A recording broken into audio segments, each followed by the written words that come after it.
This is the continued story of the book I Saw God's Hand by E.L. Martin, as retold to the children of the Watertown SDA Church Primary Sabbath School. I'm your storyteller, Austin Bacchus. Let's go. Chapter 20, Birthday Party at Sea, the final chapter of the book. During our last term in the islands spent back on the coast, I took my boat, named the Uraheni, to Port Moresby for its annual survey. My boat had been on the slip for a week and a half when I was summoned to the telephone to take an urgent call from the Port Moresby Native Hospital. A doctor informed me that he had a patient by the name of Omahi, who was a missionary teacher in the field. He was extremely distressed and kept asking for me. I promised the doctor I would get to the hospital as soon as possible. Within an hour of receiving the call, I was ushered into a large ward of the hospital. There was the missionary teacher, Pastor Omahi, in rather poor shape and certainly distressed. As I sat by his bedside and talked to him in Watertown, he told me the story. One Friday, he had climbed a breadfruit tree to get fruit in preparation for the Sabbath. One of the large tree branches snapped suddenly and he fell heavily to the ground, breaking one leg in 3 places and the other leg in 2 places. Apparently the bones were protruding in 3 of those places. It took the local people 2.5 days by canoe to get him to Daru, the government headquarters for the Western Division of Papua. By this time, his legs were terribly swollen, and to make matters worse, they were fly-blown. That means covered with maggots. The Daru doctor took one look at him and ordered that he immediately be given anti-tetanus injections and flown to Port Moresby. Almost as soon as Omahi arrived at the Port Moresby hospital, he was taken to the operating theater where some hours were spent attending to his shocking injuries. When I saw him, both his legs were in casts from the thighs to the toes. He told me that he was deeply concerned for his wife and several small children. They could not speak the language in the new area where they had been serving as missionaries, and he was afraid they might be short on food. And then he also added, his wife was expecting a baby in 6 to 8 weeks. I promised Pastor Omahi that as soon as possible after my boat came off the slip the next day, I would get through to the Oriomo River to pick up his wife and family. That promise seemed to make all the difference to him. Now this emergency interrupted my schedule, for I had not planned to go to the far end of my field for several weeks until it was time to pick up the students from there for the new school year. I sent a radio message to A.G. Chapman, teacher in charge of the training school in my field. I asked him to meet me at my headquarters in 36 hours and be ready to sail with me for the other end of the field to pick up the students. We had a rather lively ride from Port Moresby to the mouth of the Vailala River, for the seas were anything but calm. Within an hour of crossing the Vailala bar, we dropped anchor at my headquarters, and I was happy to find Brother Chapman waiting for me. Jokingly, I assured him he would be in for a long ride, for the seas were very rough. The next morning, we put out to sea again, and took a battering for the next 20 hours, for we had a beam sea, which caused the boat to roll excessively. It was certainly good to come into the partially protected waters of the Oriomo River. It's always a treat to get inside river waters after having days at sea in rough weather. We found that Mrs. Omahi and the children were well, but I was concerned to find the baby would be due much sooner than her husband had led me to understand. I'm sorry indeed, I told her, but I couldn't possibly think of taking you back to your village now, for the seas are heavy. To take you out into seas like that would just bring on labor right away.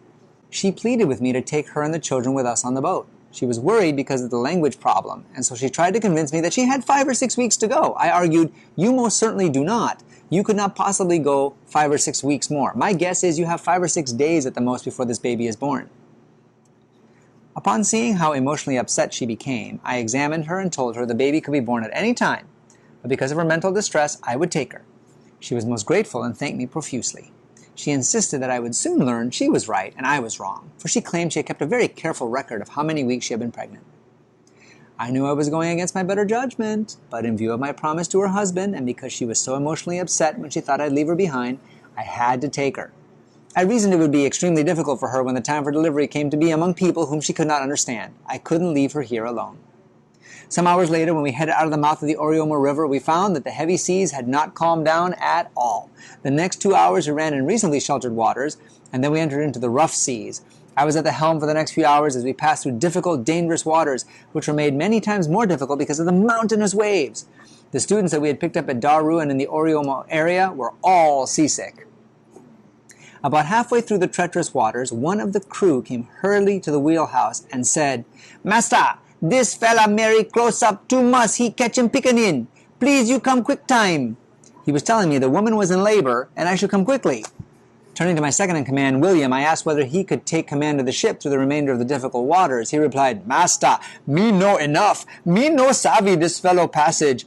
Suppose he got like see me enough along try him, that's all."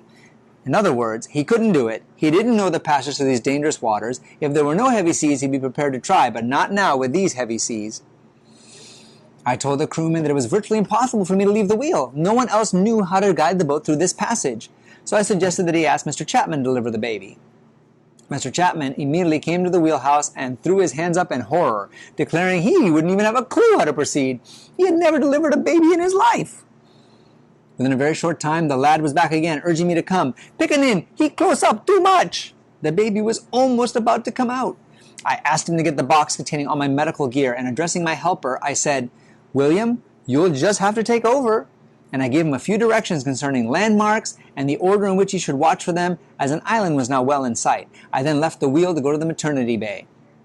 There were no real problems with the navigation because everything went according to plan. However, because of the heavy rolling of the boat, this was one of the most difficult deliveries I had ever undertaken.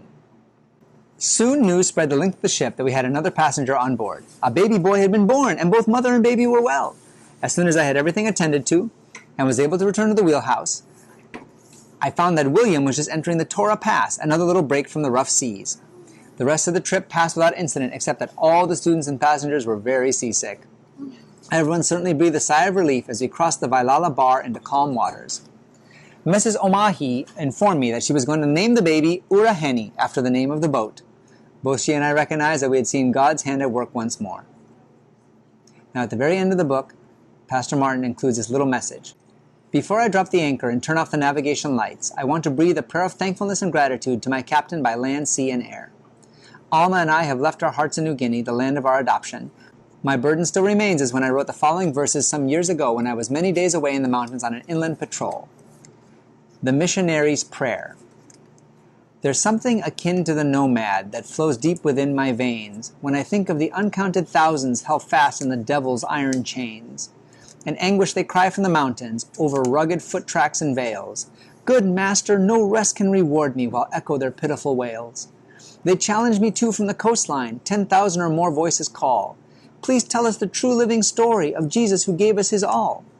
Let me toil till my life work is ended, and then at the set of the sun, meet those precious gems of the islands and hear the words, "Elwin, well done." The end of the book.